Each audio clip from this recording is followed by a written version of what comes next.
Yeah, I'm Lucy Leonard. I'm the Clinical Director of the Occupational Therapy Service. Before becoming Clinical Director, I was an associate for them for a number of years, which I really enjoyed, and then I was lucky enough to be invited to be Clinical Director in 2022. I love the fact that I can still maintain a clinical caseload, so I oversee the clinical side of the Occupational Therapy Service, but I also still have a few clients that I go and see, so I'm using my clinical skills every day, as well as supporting the associates and giving them confidence, recruiting and supporting the staff at the head office in Northumberland. I spent 22 years in the NHS, so we understand what it's like to work in statutory services and dip a toe maybe in private practice.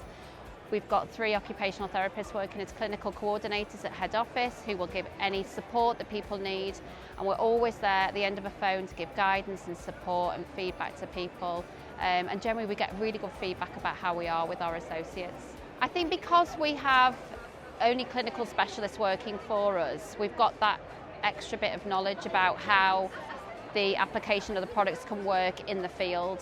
So we understand occupation, we understand the needs of people living in their own homes and how they can use bits of equipment to support them to live an independent and fulfilling life. We have kind of 4 main areas that we cover with the Occupational Therapy Service.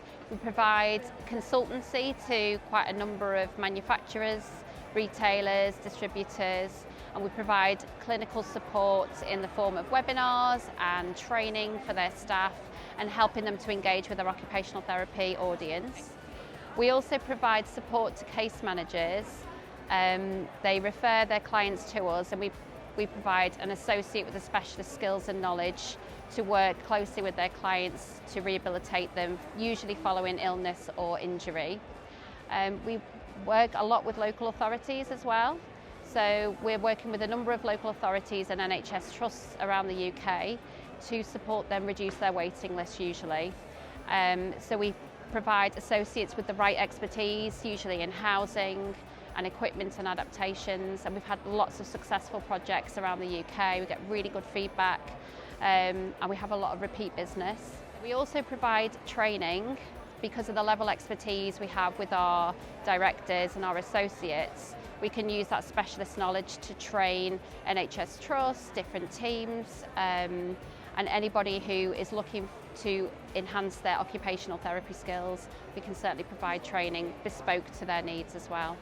So if anybody wants to work with us in partnership, I would just encourage them to send us an email, to get in touch with one of the directors. They can speak to any of us at the Occupational Therapy Service. We'd be delighted to speak to anybody just to have a conversation about how we might be able to work together.